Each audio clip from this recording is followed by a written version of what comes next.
Thank you, worship team. Salamat sapagkat mabilis na nakapagbago po ang tema ng song sapagkat nang ipinasa po sa akin ni sabi ko pwede ba akong mag-request na ito yung song na dapat connected sa topic na mayroon.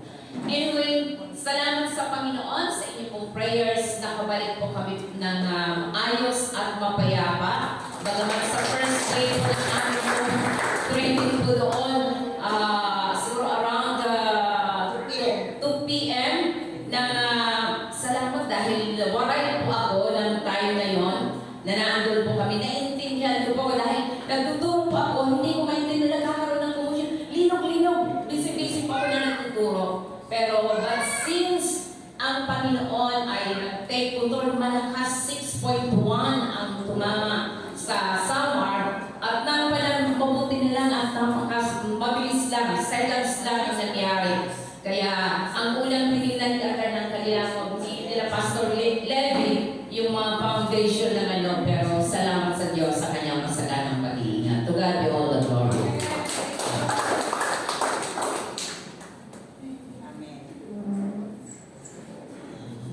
Discerning divine appointment.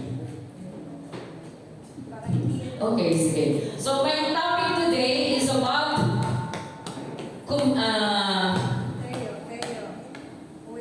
from yan ba yung topic na ha?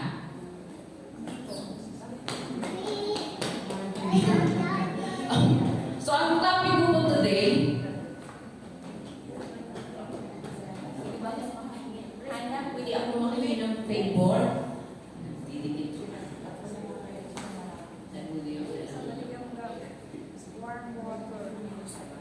From comfort zone to mission zone. So yun po yung aking pong topic today.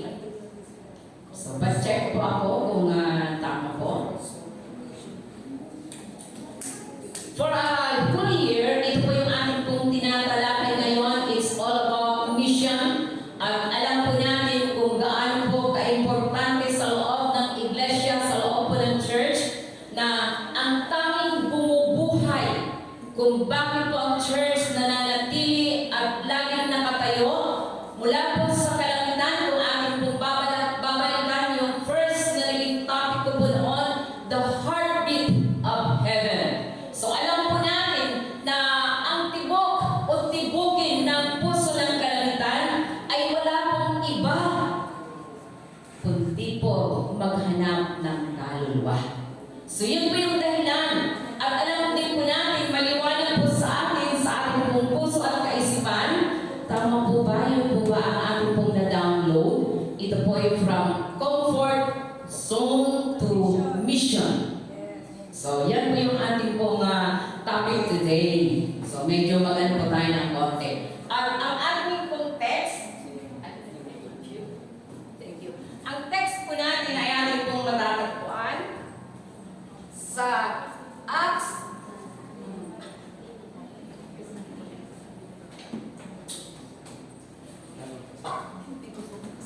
thank you. Ang ating pong topic, ang ating pong text ay ating pong matatagpuan sa Acts chapter 8 verse 1 to 8. Sige, pwede po natin itong basahin. Yung kabataan na malakas ang tinig, nagsasalita, nangungusap hanggang sa ating pong kaluluwa. Yan. Thank you so much.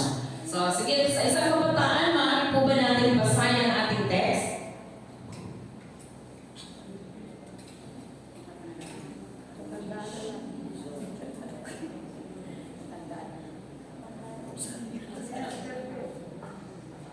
Sige, malakas ang boses.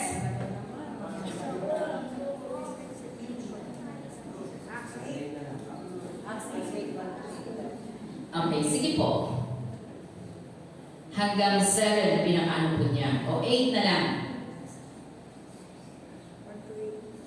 1 to 8. Abutin tayo ng alas 12. Baka na po kayo. Hindi po kayo magbabasa. Sige, niya, kung walang kabataan, mga tulog po yata sila ngayon. Sige po. Si Saulo ay sumang-ayon sa pagpatay sa kanya. Nang araw na iyon, nagkaroon ng malawakang pag-uusig laban sa iglesia na nasa Jerusalem at lahat ay nagkahiwa-hiwalay sa buong lupain ng Judea at Samaria. Maliban sa mga apostol, inilibing si Esteban ng mga taong masipag sa kabanalan at sila'y tumangis ng malakas dahil sa kanya. Ngunit binawasak ni Saul ang iglesia sa pamamagitan ng pagpasok sa bahay-bahay, kinakalagkad ang mga lalaki at babae at sila'y pinapasok sa bilangguan. Ang mga nagkawatak-watak ay naglakbay na ipinangangaral ang salita. Si Felipe ay bumaba sa bayan ng Samaria at ipinangaral sa kanila ang Kristo. Ang maraming tao ay nagkakaisang nagkikinig sa mga sinabi ni Felipe nang kanilang marinig siya at nakita ang mga tanda na ginawa niya. Sapagkat lumabas ang mahasamang espiritu sa maraming sinapian na nagsisigaw ng malakas at maraming lumpo at pilay ang pinagaling. Acts po malabasan. Oo. Chapter 8. Okay, sige. Okay, so kapag tinignan po natin, yan po yung ating pong pinaka-main na text, Acts chapter 8, verse 1 to 8. Pag atin po nga, mabuti na lang wala ako dito si Tito Ricky, nang nakita niya ako ng babasa, sabi niya sa akin, "Are you the preacher?" Sabi ko, "Yes, I am. So you are going to invite me." Mabuti na lang wala ko siya dito ngayon. Para makabuela ka lang. So, okay. Ang background ng Book of Acts, pag tinignan po natin, it's all about the work of the Holy Spirit. Ito po pagkatapos na ang Panginoon nagkaroon ng tinatawag ascension. At dahil po sa kanya pong pag-ascend, doon po nagpasimula na ipinanganak ang marami pong iglesia. Tayo po muna yung manalangin. Maraming salamat, Panginoon, sa iyong walang hanggang biyaya. Salamat sa katapatan ng iyong mga pangako, ng iyong mga salita. Salamat, Panginoon, sapagkat ikaw ang dahilan kung bakit ang church nagpapatuloy, lumalaban at nakatayo dahil sa isang mabigat na pasanin na ipinagkatiwala mo sa lahat ng mga mananampalataya. Dalangin ko ng araw na to ay araw muli ng aming breakthrough sa iyong pagkakatawag sa amin. The reason why we are here, why we exist, bakit meron kaming lakas, meron kaming buhay, at kung bakit dakilang Diyos, ang pangako mo na to, sasamahan mo kami hanggang sa dulo ng aming paglilingkod sa iyo. I-sanctify mo ang iyong mga salita at minsan pa maging living word ito mula sa araw na to as I proclaim the living word of Jesus. Maraming salamat, Panginoon. Purihin ka. Hiniling ko ang lahat ng ito kay Kristo Jesus na aming Panginoon. Amen.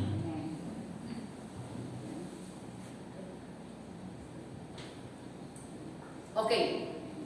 So, ang Book of Acts, ito po yung divided into two sections. The first section po natin, makikita po natin yung commission na mayroon po ang ating pong Panginoon mula po sa chapter 1. Commission para po sa tinatawag homeland.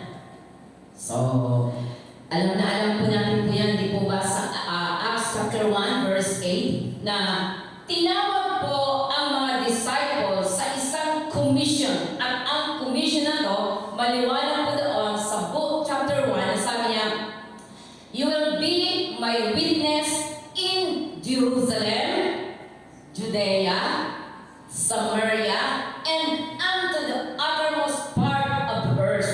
So ang church po, nabubuhay dahil sa ganitong maliwanag na commission ng ating pong Panginoon. So ang kanilang commission po, from homeland to foreign land.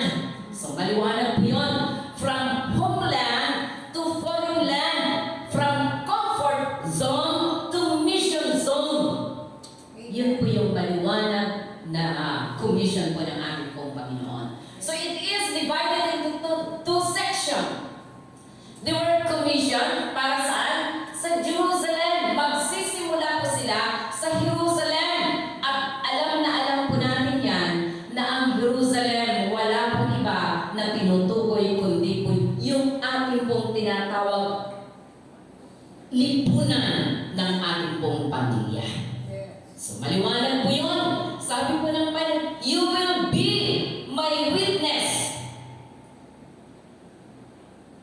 tinatawag kita, kino-commission kita, ina-appoint kita, ina-anoint kita, sabi niya, to your own homeland bago ka makalabas sa tinatawag foreign land. So maliwanag po yun. Jerusalem is the center ng kanilang operation. So kung atin pong iisipin, bakit kaya Jerusalem? Alam po natin na ang lahat ng mga major event sa buhay po ng ating pong Panginoon, lahat nangyari po yun sa Jerusalem. Kaya ang mga disciple talagang takot na takot po sila sapagkat nakasentro ang paningin ng lahat ng kaaway ng ating pong Panginoon. Lahat ng pangil ni Satanas, ipinakita ang kanilang kapangyarihan saan? Sa Jerusalem. Kaya talagang, kumbaga sa kung iisipin po natin, lahat ng naganap na mapapait, masakit, lahat po yun, masyadong recorded sa Jerusalem. Kaya alam mo po ba, nagkaroon talaga ako ng dream na sana marating ko ang Israel. Parang sa siguro umabot ko doon, sa pagbabautismo ulit ko doon. Pero alam niyo po, maraming bagay na isip-isip ko hindi pala ng gagastusin. 200,000, 150 sa mga panahon. Pero ngayon, baka hindi lang yun. So yan po yung kumanda natin po, Panginoon. Their homeland, ang kanilang operation, gagalugganin nila ang Jerusalem bago po sila tumawid sa tinatawag na foreign mission. So napakaganda, di po ba? Worldwide, sabi niya, after the homeland is the worldwide mission in connection ng chapter 1 ng verse 8. So, sa tingin niyo po ba, nasaan na po ba ang sambahayan ni Kristo? Nasa homeland pa rin po tayo. Okay, so pag tinignan po natin, paano ba? How the church, paano po ba ang iglesia magiging kabahagi, magiging part ng tinatawag divine appointment ng ating pong Panginoon or divine na commission ng ating Diyos from the heartbeat of heaven para sa iglesia? Sa tingin po natin, tayo po ba ay appointed by God? Kung hindi, tanungin mo ang Diyos, bakit ka narito? Hello? Okay, so paano po ba tayo makakabahagi sa gawain na to? So, from this chapter, mula sa chapter na to, mauunawaan po natin ang commissioning na to na sinabi ng Panginoon in chapter 1, you will be my witness in Jerusalem. Pag binasa po natin from chapter 1 to chapter 7, ginamit mightily ang mga disciple ng ating pong Panginoon sa Jerusalem. Sa sinabi po ng ating pong Panginoon, pinatunayan po yun ng ating Diyos. At memorable. Pag binasa niyo po, pag wala po kayong binabasa, kaysa mag-ML kayo na mag-ML, inaabot sa tayo ng basahin niyo po ang chapter 1 hanggang chapter 7. Ano po yung ginawa ng ating pong Panginoon po dito? Ito po yung time na makikita po natin na napakaganda ng history ng Book of Acts, yung pagkilos ng banal na spirito na sinabi po ng ating Panginoon, I will be with you until the end of the ages. Ano po yung nangyari po sa kanila? Miracles upon miracles, blessing upon blessing, prosperity upon prosperity, naranasan po yun ng alin ng mga disciple of Christ. Pero pagdating po sa chapter 4, kung hindi pa ako nagkakamali, chapter 4 or chapter 5, dito po nagkaroon ng tinatawag the first nagkaroon po ng tinatawag persecution ng church. Hinuli po si Apostol Pedro, di po ba? Naandyan po yan? Pero ang sabi niya, Apostol Pedro, I will rather obey God rather than men. Bakit? Punong-puno ng fire si Apostol Pedro. In-equip po siya ng ating pong Panginoon. At ang persecution na to, nag-test po sa kanila sa pamamagitan ng giving. Medyo mahaba ang aking introduction para magkaroon pa tayo ng big na idea.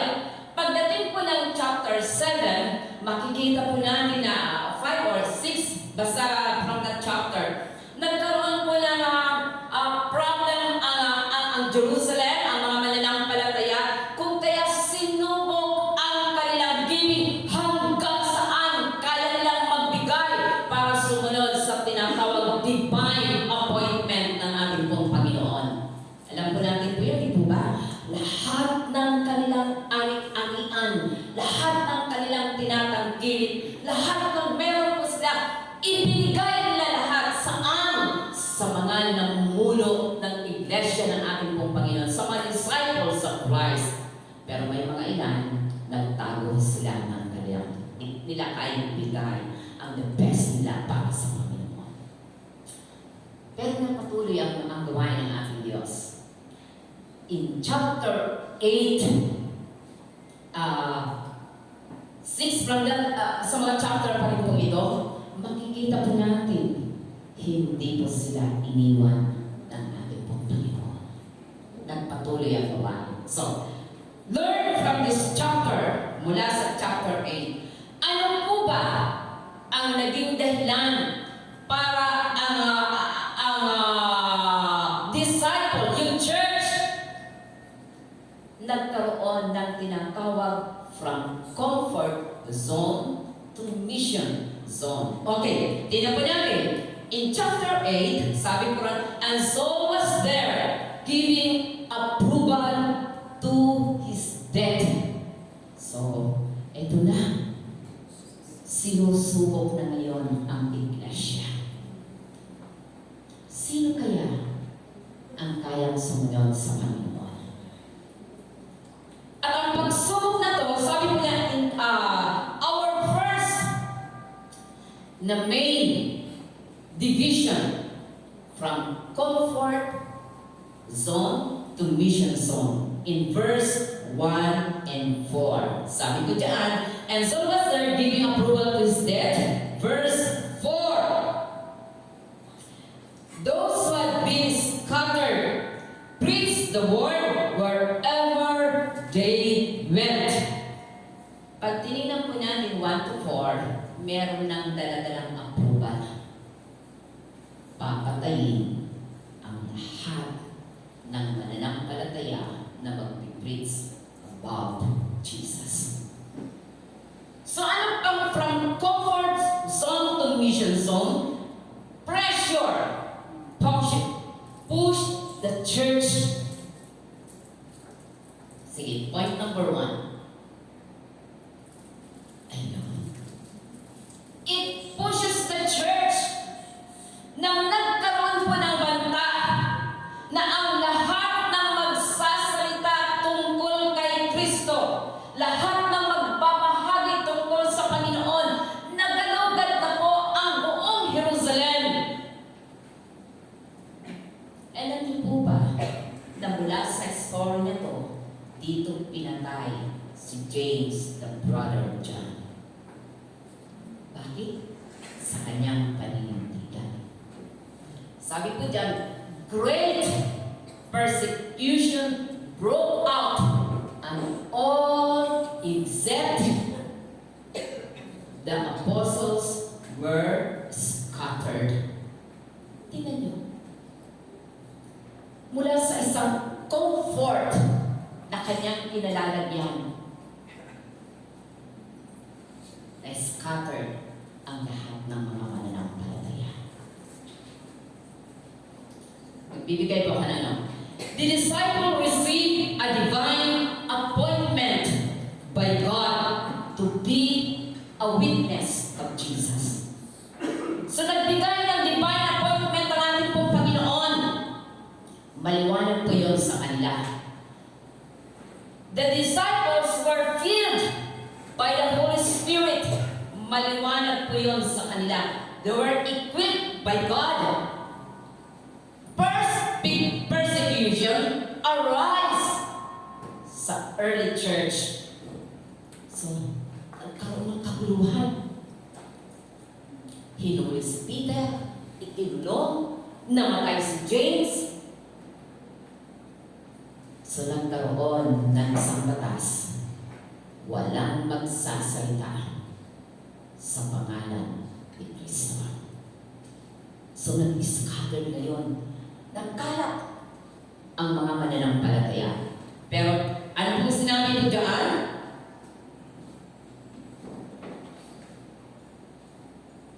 Nagkalat ang lahat ng mga nananampalataya sa Panginoon. Okay. Pressure. Why God allowed? Bakit pinahintulutan ko ng Panginoon? Pasensya na po kayo dahil hindi ko na po talaga nagawa. Wednesday ko po nalaman na ako palang preacher at kampante ako. Buti na lang binati ako ni Pastor Dante. So ang isip ko si Pastor ay nagkabalintad pala. So, nang panahon na to, na ang mga disciples, kampante sa Jerusalem, dahil ang daming miracles, blessing upon blessing. Miracles upon miracles. Salvation, nagkakaroon ng okay na to. Okay na ito sa amin. We're doing the great job of Jesus. Sometimes, persecution, ang isip ko natin, setback ito ng kaaway dahil gumagawa po tayo. We're doing the job of Jesus. Bakit naman, Lord? Ginagawa namin lahat ng mga gawain. Why you allow this persecution happen in our time, in my days, in your days, sa iyong family? Bakit, Lord, pinahintulutan mo na mangyari ang mga ganitong persecution? So, ang thinking ng mga disciple that time, maybe, ang kanilang iniisip ng mga panahon na yon, setback ito sa atin ng kaaway kasi ang dami natin ginagawa. Gumagawa tayo sa Panginoon, naglilingkod tayo sa Panginoon, ibinibigay ko ang the best sa Panginoon. Setback ito ng kaaway, kung kaya talagang gusto nilang patigilin. Pero tingnan niyo po, persecution, lahat ng yun na nangyari, hindi ko setback ng kaaway, kundi plan. Great plan of God para ma-scatter alin ang mga mananampalataya. Sabi ko dyan, they were scattered.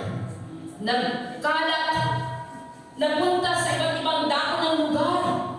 Why? Nasubukan mo naman pagtanong, Lord, bakit ibang trabaho na naman? Lord, bakit dinala mo na naman ako dito? Dinala mo na ba ang Diyos? What's the reason? Bakit nagpapatalong-talong ka? Hindi ka na steady.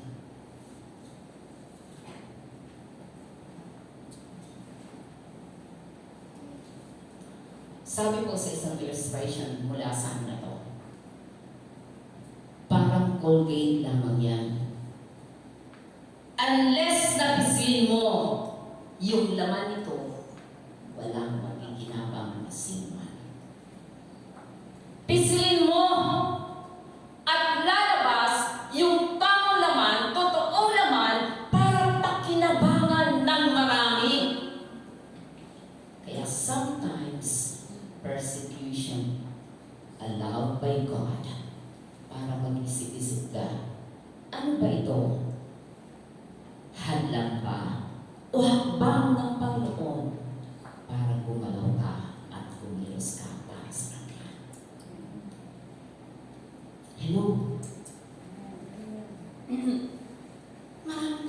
sa Lord.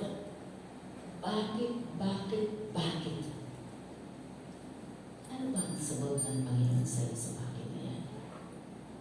Transfer ka ng Panginoon. Inilipat ka ng ating Diyos. That question, what are you doing? Wala sa iyong kinalalagyan. Patungo sa iba.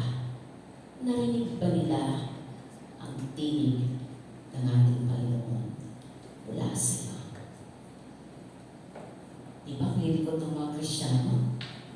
Ano yung grupo natin? Wow! Nasaan ka na naman? Nandito ka na naman? Gagaling natin mag-post, di ba? Hey, I'm here! I'm in Boracay. Sabi ko nila, nasa Boracay pa ako ngayon. Hello! Sa susunod naman, andito na naman po ako sa ano? Saan po? LU. Wow naman. Sabi ko nun kay Pastor, saan ka? Ano yung binanggit mo na? Saan ano ba yun? Yung lugar na pinuntahan mo. Sabi ko, ay, ang bilis naman ni Pastor. Florida. Sa Amerika. Di mo ba? Ang bilis-bilis po natin mag-post. I am here, proud. Narating po ang lugar na ito. Mamaya, mag-usap po tayo.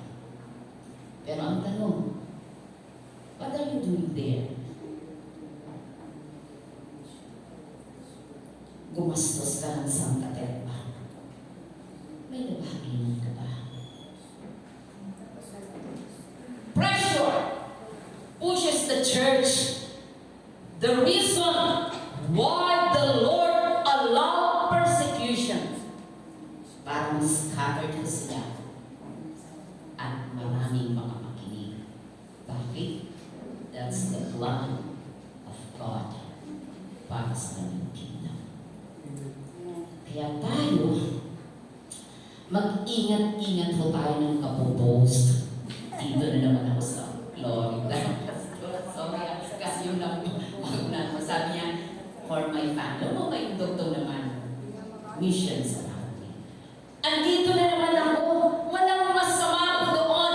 Pero sa bawat apak ng iyong paa, can they hear the good news of Jesus? Hello, church.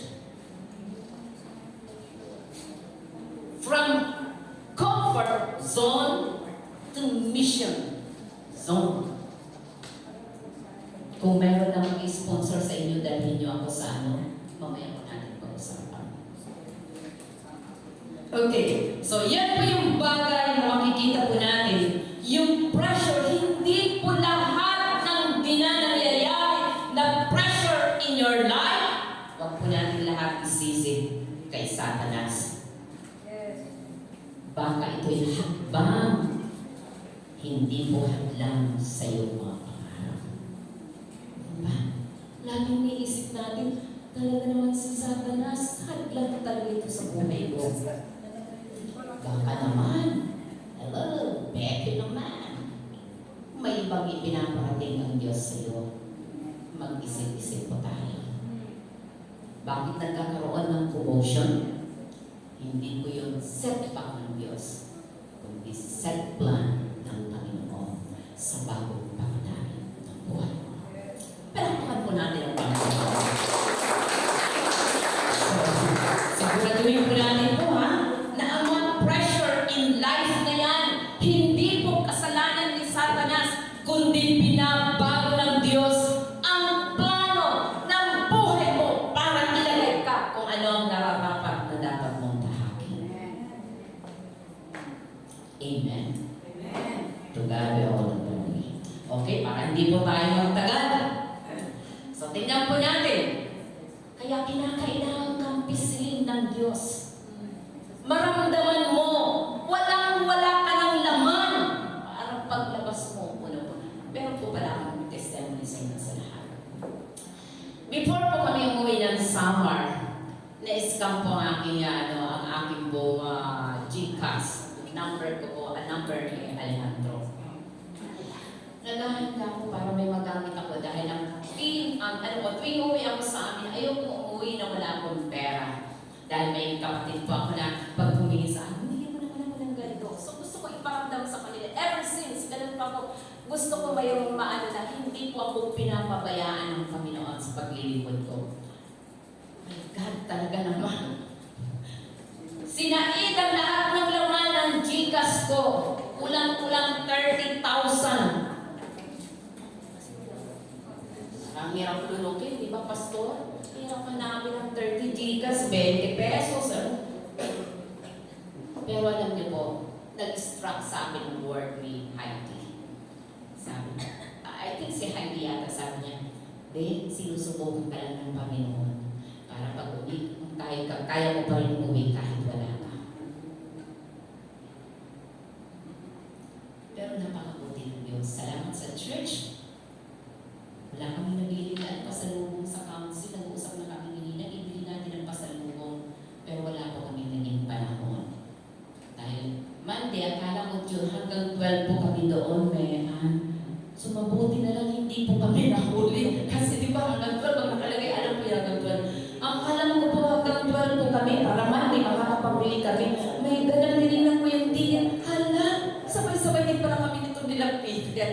So, wala kaming magawa. Lunes, kinabukasan, kinakailangan na namin umalis. But anyway, anong pressure? Hindi makakapaghalang kung kikita mo ang Panginoon. The divine appointment at commissioning ng Panginoon sa iyo. Are you? The church is really commissioned by God? Yes. Amen. Tanungin mo sa sarili mo na saan ka doon. Pinipisil ka na ba? Ilabas mo lahat yan. Lahat ng kakayahan. Hallelujah. Lahat ng meron ka. Lahat ng nabubuhay para sa iyo. Kaya po ba natin ibigay yun? For the sake ng kingdom ng ating Panginoon. O hintayin po natin na maubusan ka ng lahat. Okay, tuloy po natin. Number 2. Verse 4. Sige. Ayan. People proclaim wherever they go. Alam niyo po ba, the gospel of Jesus Christ is unbreakable. Kapag totoo na ang gospel ng Panginoon, the reason of your existence, the reason why you're living, the reason bakit tayo pinagpapala ng Panginoon, the reason bakit ka nakakapagtrabaho hanggang ngayon, sabi ko diyan, meron kang daladala. Ang daladala mo ngayon is living and powerful. Kahit saan siya pumunta, tatanungin ko po kayo ngayon. Saan ka na nakarating? This year, Sister Amy. Saan po kayo nakarating na? Saan po? Boracay. Okay lang po yan. Nakarating po tayo ng Boracay. Ang sarap naman, di ba? Sabi po doon, may po verse, ask of me, and I shall give thee the hidden of thine inheritance. Pag dinala ka ng Panginoon sa lugar na yun, unang act mo, Lord, use me for your glory and honor. Apat ka pa lang. Huwag mo munang tingnan, ang ganda-ganda dito, Lord. You really blessed me, blessed and favored.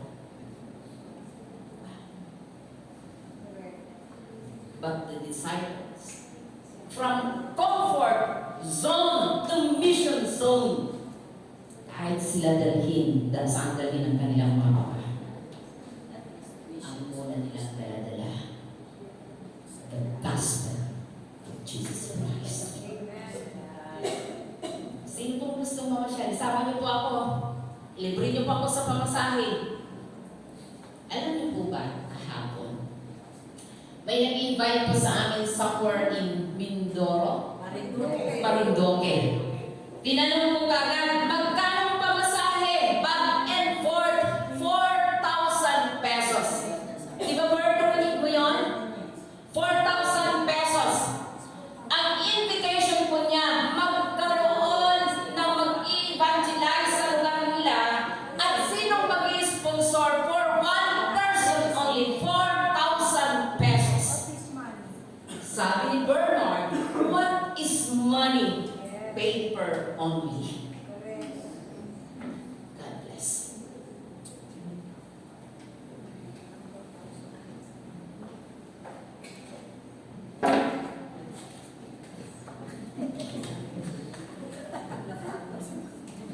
Paper lang talaga. Wala ko makita. Kung magalala, ilalagay ko babalik. Hindi ko hanapin. Wow! Tingnan mo, ang galing ng Panginoon. Gosh. Sabi niya, what is money? Paper only. Hindi ko po babasahin kung kanino ito kasi ibabalik ko. Ang challenge ng Panginoon, kahit saan kadalhin ng iyong mga paa, you will proclaim the name of Jesus.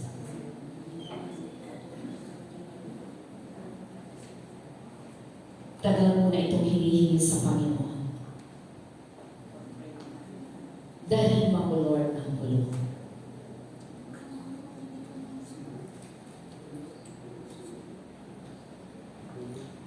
Gusto kong maranasan. Mamaya maririnig niyo po yung aking testimony.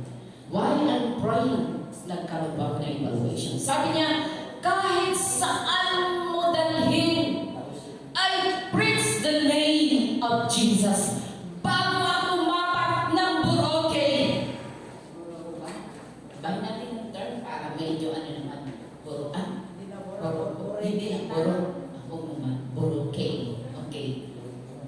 LU, sabi ng pastor. Ano ba yung mga gandang lugar dito sa Pilipinas? Siargao. Bago mo mag-pray, na ilabas mo ang lahat ng yaman mo. Lord, use me in this place. Mag-i-enjoy ako kasama ng pag-i-enjoy ko na makakapagbahagi ako ng iyong masaya.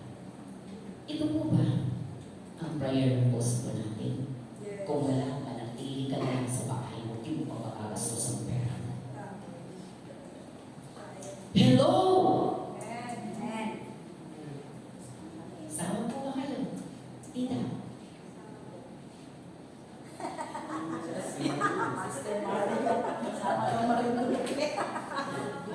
$4,000. Sabi ko, huwag natin i-charge sa church. Kaya po ba ng kursa natin? 4,000 po yun.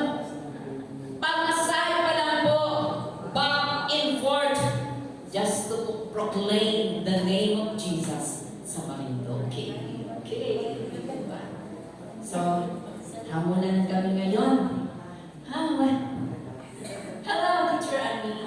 Yeah, sabi niya, sino gustong sumama? Ako!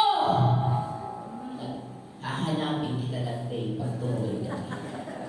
Walang korongan dahil nangako ka. Hello? Ano ang pasyat sa Marinduque? Meron ba? Huwag kayong sumama para doon. Dinidiscourage po kayo. Tumawa si Pastor.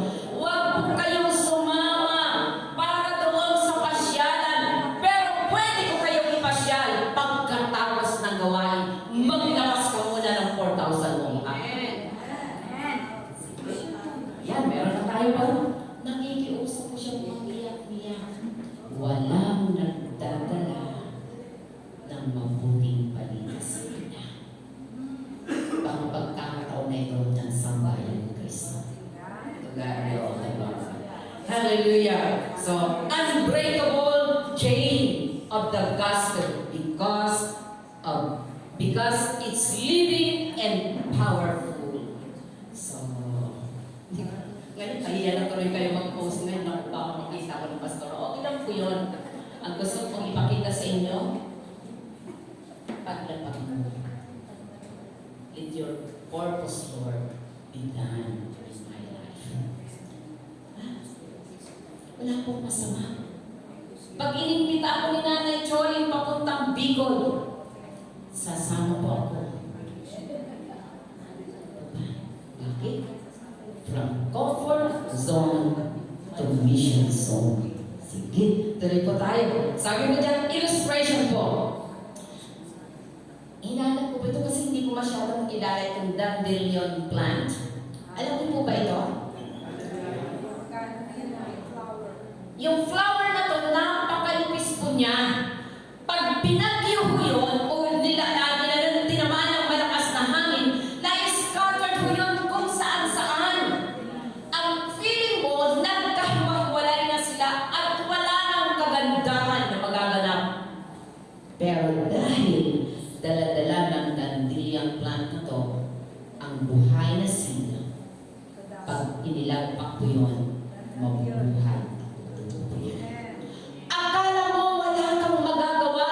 Akala mo wala kang kakayanan. Akala mo kulang ka. Yun ang thinking po natin. Lord, hindi ko ito kaya. Wala kang magagawa. Wala kang kapangyarihan. Pero kung kalintunan ng isang dandelion na yan, dala-dala mo ang living word. Tutubo at tutubo yan kahit saan mo tanim pagdating ng panahon. So, kung ang mga family ngayon ay nagpa-plan ng outing. Pero tapos na yata, di ba? We're planning for an outing. Isama po natin yan. Sige, half-day evangelism. Sabi na, ano ba naman yan? Outing na lang eh. Magkakaroon pa rin tayo ng ano. Totoo yan, di po ba? Nagkakaroon ng commotion. Diyos ko naman. Worship na lang dito sa church. Worship rin paglabas. Hindi po ba? Nagkakaroon ng commotion in church. Family. But remember, you were there. Dinala ka ng Panginoon. Dahil mayroon ka ng plano ito. Isama mo sa plano ang hindi sayang sa amin, Pastora, ang pamasahe. Sarap-sarap mo pang kumanda. Kami mong inaano, di po ba? Ay, souvenir ko ito. Souvenir, bibigyan ko yung aming boss. Souvenir ito. Nakarating ako ng... Alright, ano ba? Dala-dala mo mga souvenir.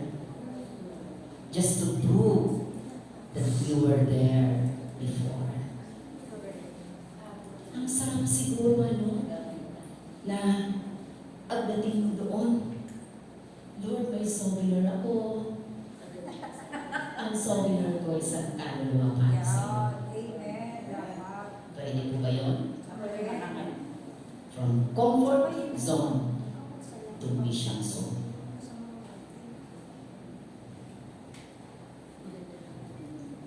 Hallelujah! Tinitingnan ko po yung mga mukha nyo para mga iba-ibang mukha nyo. Hindi na yata masaya mag-outing. Hindi masaya. Sarap kaya, diba? Alam niyo po kahapon, sumama ko sana. So, ayaw ko sana sumama kasi magtakain na ako. Pero alam niyo po, yung hindi ko alam kung may family ba siya doon o caretaker siya doon. Before po kami na mag-proceed, isang po namin nilapitan ko siya na knowing na pagkakataon na loob, may bahagi ko ang salita natin.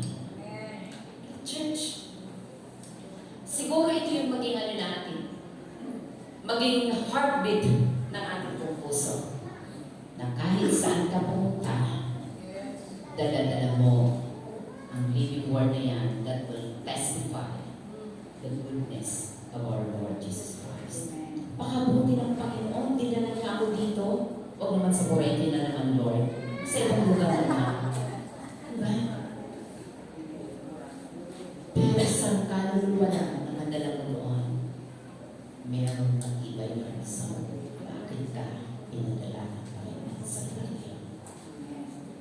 Hallelujah.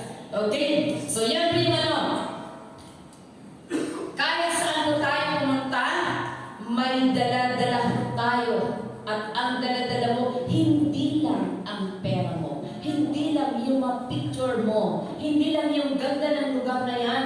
Well, it's all God's blessing. But the blessing of God is to proclaim the gospel of Jesus wherever you go. Amen. Praise God.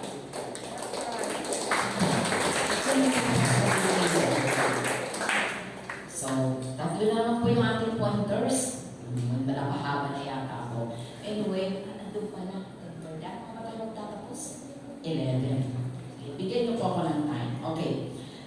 Number 3. Ayan. Philip prioritizes the marginalized. Verse 5.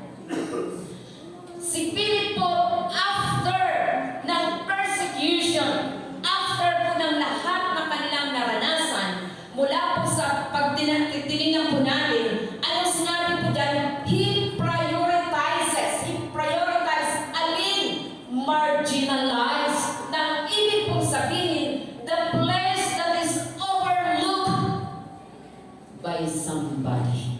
Saan po siya pumunta? Sa Samaria. Hindi po niya inuna sa kanyang kaisipan ang magagandang lugar. Ang una niyang tinignan, ang una niyang pinuntahan, walang iba kundi yung lugar na tinatawag pinakamababang lugar na kanyang pupuntahan. Okay. Unpopular ang tawag po doon, immersion in foreign land. Di po ba? Immersion in foreign land. Bakit? From your comfort zone, patungo sa mission zone, hanapin mo yung hindi komportable ka. Parang ang hirap naman ng hamon na to.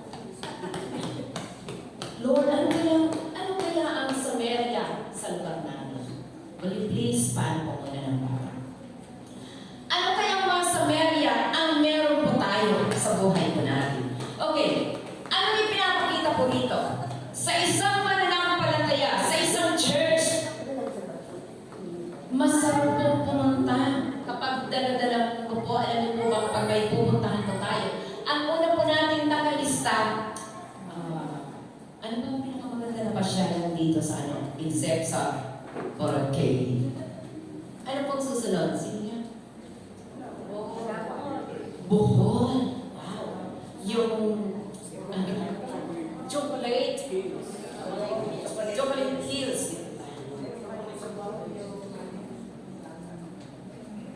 Bago po kayo pumunta po doon, hanapin mo muna yung mga lugar.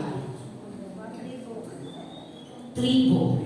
Sabi ni Pastor, Lord, gusto kong may mag-meet ako na isang tribo kung saan mababati ko. Di po ba dito sa akin, hinahanap po natin mga prominent. Hindi naman masama dahil hindi naman po lahat ng ano na lang eh, Lord, may dala ko sa'yo. Ayaw ko kasi sabi ni Pastora na dapat piliin namin yung lahat ng mga mahirap, lahat ng mga, hindi po what I mean, never neglect them. Bakit? Part po sila sa kingdom ng ating pong Panginoon.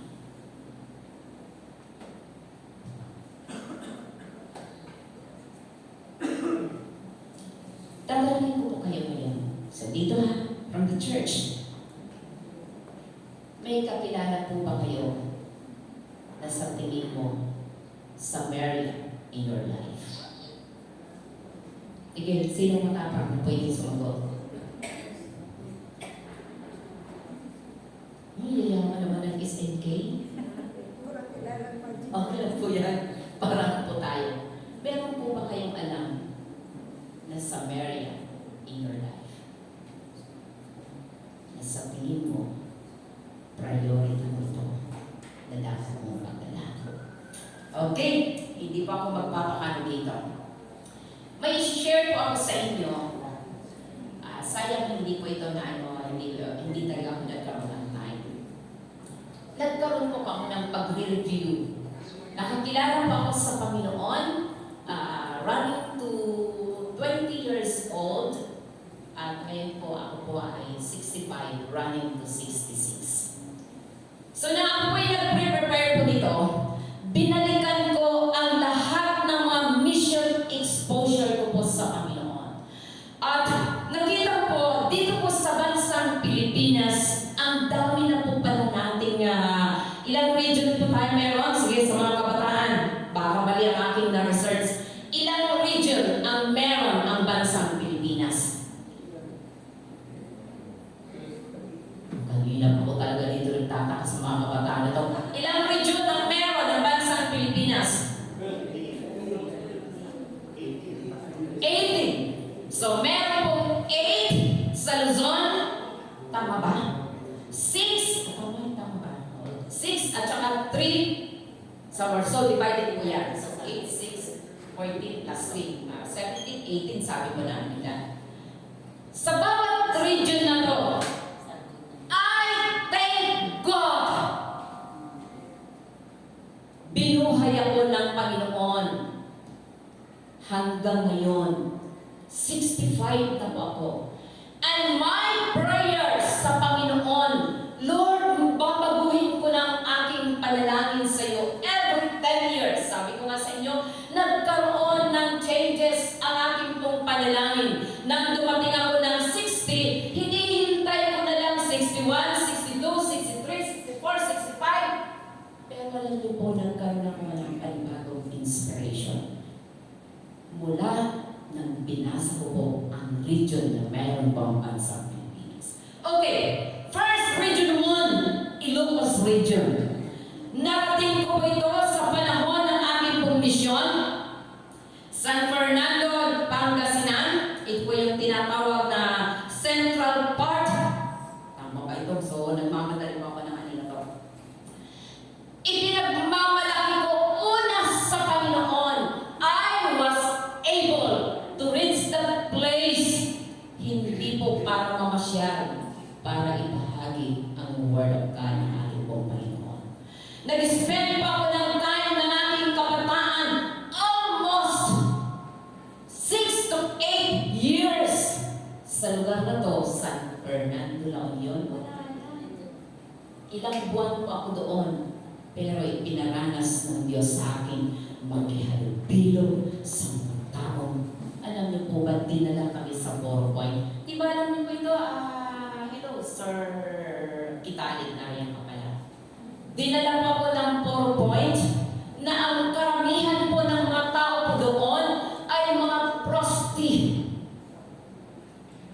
Pero nagdala ng totoo ang Diyos. That is Ilocos Region 1.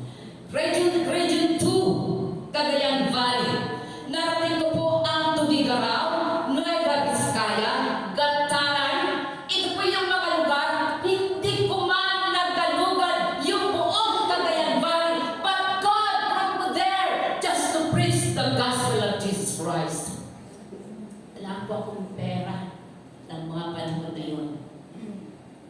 Sent by God through Christ to the Orient, hinubog ako sa mission ng ating pong Panginoon.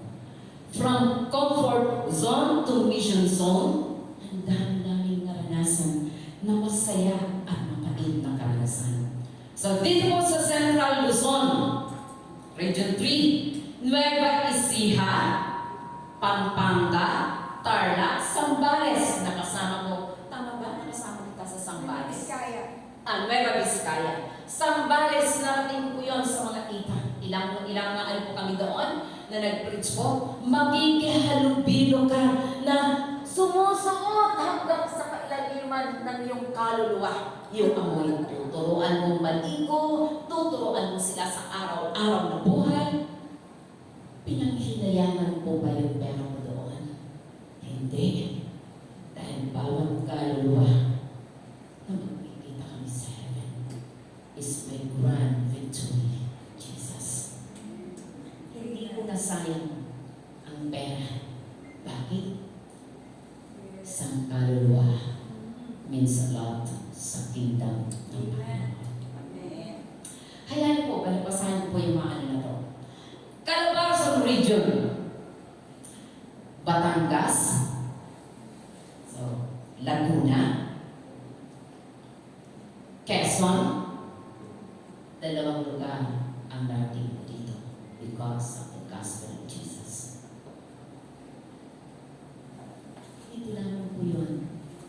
Pero pagdating sa heaven, may magpapasalamat sa iyo. Thank you for coming. Your presence means a lot sa kingdom ng Panginoon.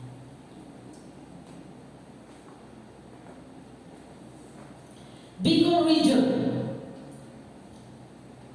Ligao, Legazpi, Camarines. Ito po yung aking karanasan na hindi ko malilimutan. Lahat ng bago ko po na Andes, pagkatapos po ng aming pong 3 days na revival night, at balik po namin ang bahay kinabukasan, wala na yung lahat ng aming mga damit, sulot flight na suot-suot po namin, pinagnakawan po kami sa lugar na yun. Sweet memory because of the gospel of Jesus. Ayun, marami na pa akong damit. Gusto niyo, pamanahan ko kayo. May nagpapamala sa akin. Hindi po kami pinagkulang ng Panginoon. Amen. That is Bicol Region. Western Visayas. Aklan, Antique, Capiz, Guimarao, Iloilo. Supposed to be, this is my first missionary journey. But the Lord did not delay it. Sabi ko, panghinayang na hindi ko narating. Ang dami kong magandang lugar po dito. Pag-pray niyo po, makarating kayo, pero ang inyong isip, meron ng purpose. Yes. Amen. Hello. Kaya, dala-dala po natin lagi ang verse na yan, one verse, evangelism. So nalungkot ako nang nagkaroon ako ng evaluation. Sayang hindi ko ito narating. Sana pinayagan ko ng Panginoon. Di sana kasama ko siya ngayon.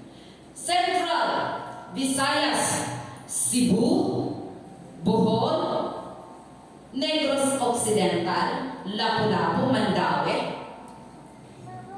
Dinala po kami doon ng Panginoon. For 3 days, from Cebu to Ormoc.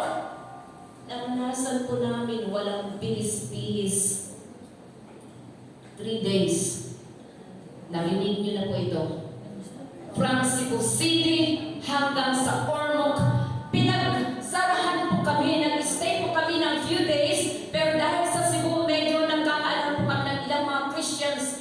Alam niyo po, dinala po kami ng Panginoon sa Ormoc City na ang isang memory, di ko malilimutan, iniyakan ko sa Panginoon ng mga panahon na yon nang ang Ormoc City dinagsan ng baha. I really cried before God dahil ang karanasan po namin po doon, 3 days, no one accept us, maging ang mga Kristiyano na nakakabilo namin. Iniyak ko yun sa Panginoon. Magkikibilis lang kami magpapalit. Kumain na lang kami sa kalendarya mo. Ayaw kami papasokin. Nagbabarilan doon sa may, naghahabulan. Naging prayer po namin na, yung kasama ko po na magiging preacher po namin, marinig niyo ang kanyang very great ang ginawa ng Panginoon sa buhay niya. Small talaga yun, but terrible. Nagkaroon ko ng Ormoc, umiyak ako sa Panginoon. Hindi ko sinabi, Lord, judgment mo yan. Hindi. Ang kapagan sa puso ko ng mga panahon na yun. Sayang, dahil maging ang mga Kristiyano nagsara sa mga lingkod ng ating Panginoon. Okay, Eastern Visayas. Leyte, Tacloban, Ormoc, ito po yung bahay na po. Nakarating po ako dyan. Western Samar or Samar. Alam niyo po, salamat sa Panginoon, nakabawi po kami dito. Pagkagaling ng Cebu, or tawid ng Tacloban, diyan po nagkaroon ng testimony na ang tawag po nila, small but terrible. Bakit? Sinamahan po kami ng Panginoon. Miracles upon miracles, healing upon healing. Diyan ko po nasubukan ng isang tao, 15 years, bedridden. As we prayed and challenged the name of Jesus, tumayo ko yun na naglalakad pabalik-balik. Bakit? We were there because of the gospel of Jesus. Comfort zone to mission zone. Amen. Zamboanga. Wala pa akong driver dito. Wala pa. Caraga. Mindanao region. Wala pa akong driver dito. Cordillera. Benguet, Ifugao. Nakarating po kayo. Di ba? Harating ang church for exposure. Hindi lang po kami doon nagdala para hanapin yung mga kwenta ng mga sikat. Hindi lang po namin hinanap si Wagwood. Pangalan nun? Si Apo. Ano? Si Apo ang... Oh, hindi siya sa ako magaling mag-ano. Hindi po yun ang hinanap namin. Naku, alam niyo po, nang kami pumunta doon, nandun lang siya nakatingin. Yes. Sabi niya, tato. Ngayon, sikat na po siya. Pero mas sikat siya kung kikilalanin niya ang Panginoon hanggang kanina. We were there. 1 week. Great memory ni Kuya Raul, nag-birthday ko siya doon. Di ba, Pastor Lisa? Hindi po kami doon nag-party. Malaki ang memory ni Pastor Jerry. Pastor? That is Benguet, Ifugao. Kita naman namin ang rice terraces. Bumaba lang po kami ng picture. Pero our mission is to bring the gospel of Jesus. Autonomous region, that is Muslim area. Alam niyo po, hindi ko lang po ito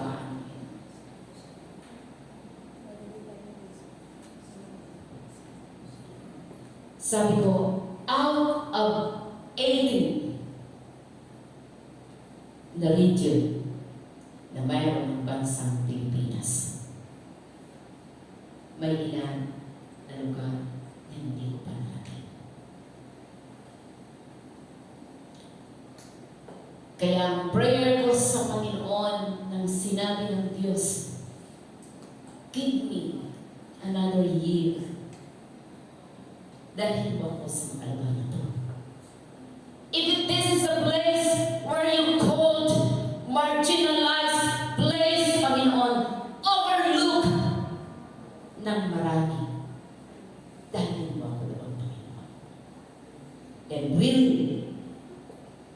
kung kukunin ako ng Panginoon sa misyon, ibibigay ko ang buhay ko para sa Kanya. Bakit? Dito ako nabubuhay para sa buhay ng ating Diyos.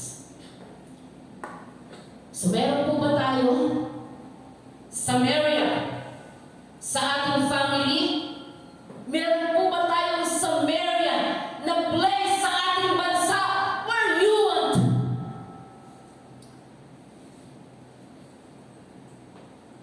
Guys, kinangalan kami.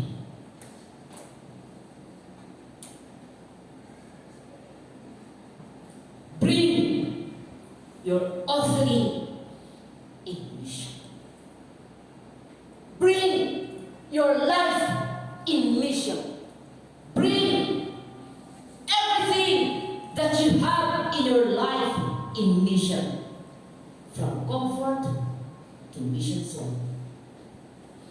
Kung mayroon ka man, I want you to come and willing ipanihan kita ngayon. Sabi niya, kung bubuhayin ka ng Panginoon, 80, 70, 90, bigyan mo ang Diyos ng sapat na rason para buhayin ka pa ng matagal na panahon. Pero kung nais mo ang buhay na mayroon ka ngayon sa Panginoon, Lord, let me experience from comfort na meron ako ngayon. Nais kong danasin ang mission para sa iyo. I want you to come. Nais kitang makasama sa isang palaya. Hallelujah. Dahil lahat ay tumayo.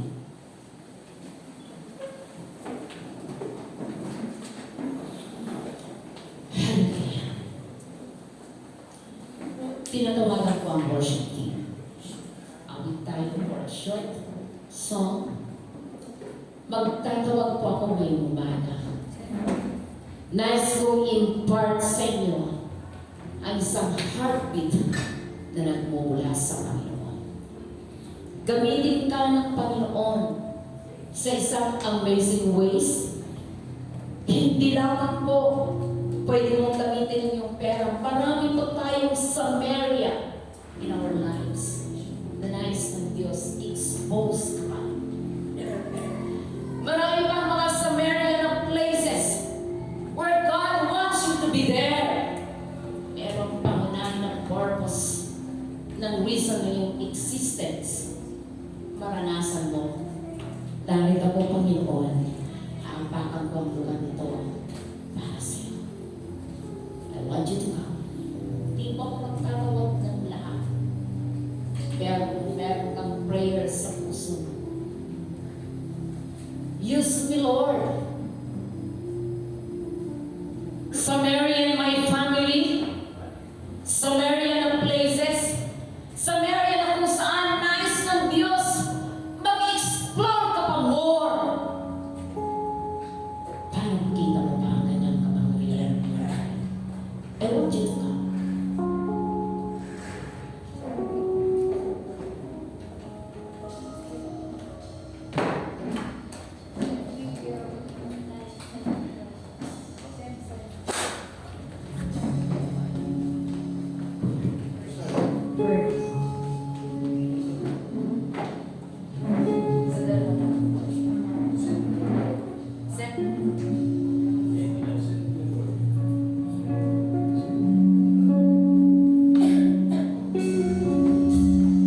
Lumapit ka sa altar ng Panginoon na meron kang gagalitin na Samaria sa buhay mo.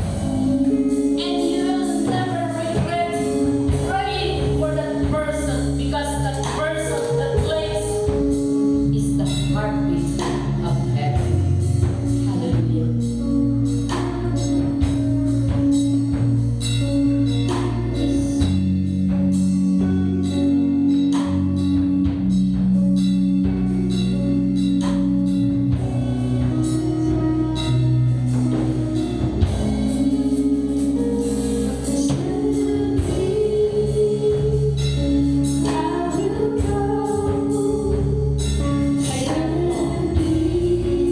As a prayer mo na yan, your heart, banggitin mo yan sa Panginoon, Lord.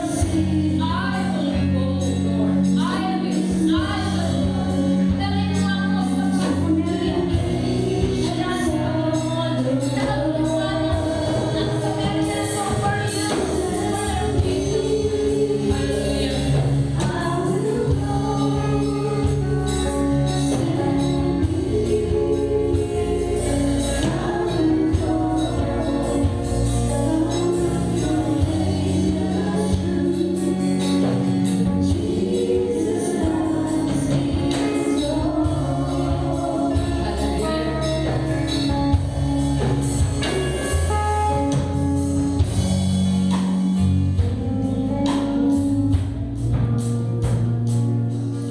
Kaya mo bang kantahin yan mula sa puso mo?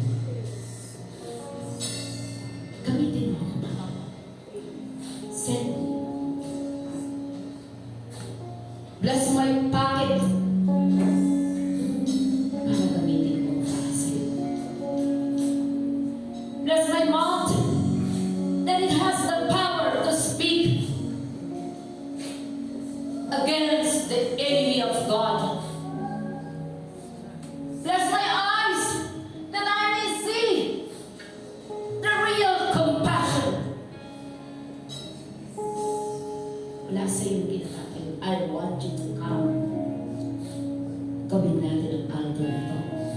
is a holy ground for God. Na maririnig niya ang panalangin. Sabi ko sa Panginoon, Lord, 5 pa, 4 yung region na pwede kong hingin sa'yo. If you will allow me to live, hayaan mo na mabubuhay ako para sa mga taong ito. May family, mabubuhay sila sa biyaya ng Panginoon. Buhayin mo ako ng tibok ng puso mo para sa'yo.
family.